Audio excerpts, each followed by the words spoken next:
Olá! Você sabe qual é a importância da medida da mecânica ventilatória? Essa medida é importante para avaliar a gravidade da doença, otimizar os ajustes no ventilador mecânico e analisar os efeitos das várias intervenções terapêuticas. Dentro da prática clínica, as medidas realizadas são driving pressure, complacência estática, resistência, pressão expiratória final positiva intrínseca, a auto-PIP, e a constante de tempo. É especialmente importante avaliar a resistência de vias aéreas de pacientes com doenças pulmonares como VPOC, SARA e Covid-19, pois a resistência dessas vias será alterada, havendo então um aumento da resistência. Então vamos aos conceitos. Drive pressure é a pressão de distensão do alvéolo. O cálculo é dado pela diferença da pressão de platô menos a PIP. Seu valor de referência é até 15 cm de água. Complacência estática. A complacência é o parâmetro que avalia a elasticidade do sistema respiratório. Corresponde à relação entre o volume corrente e a drive pressure. Os valores normais se situam em torno de 60 ou 80 ml por centímetros de água. Resistência. A resistência é calculada com base nos mesmos princípios físicos relacionados à passagem de um fluido qualquer através de um tubo. Seu cálculo é dado pela diferença da pressão de pico menos a pressão de platô, dividido pelo fluxo. Valores normais estão entre 4 a 10 centímetros de água por litros por segundo. Auto-PIP indica se ocorre aprisionamento de ar nos alvéolos ao final da expiração.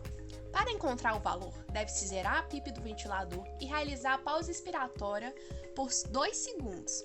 E então o ventilador fornecerá diretamente o valor da auto-PIP. Constante de tempo. Por definição, uma constante de tempo em ventilação mecânica corresponde ao tempo necessário para que as pressões entre as vias aéreas e os alvéolos se equilibrem.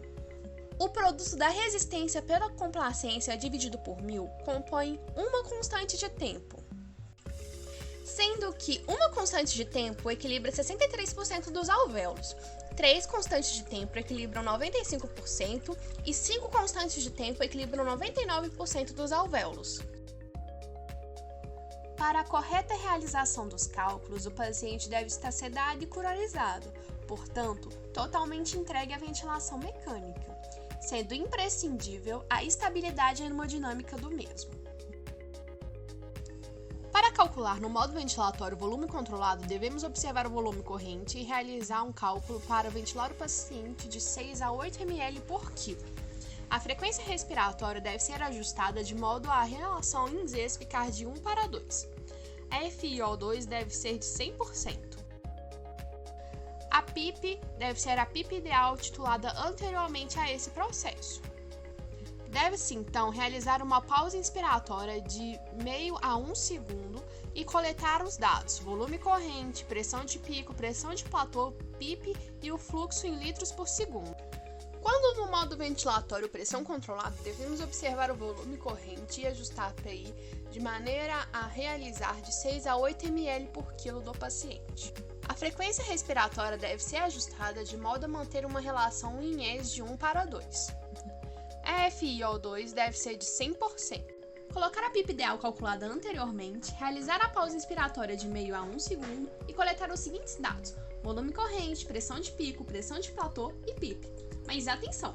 No modo ventilatório pressão controlada, não é possível realizar o cálculo de resistência e constante de tempo, pois o fluxo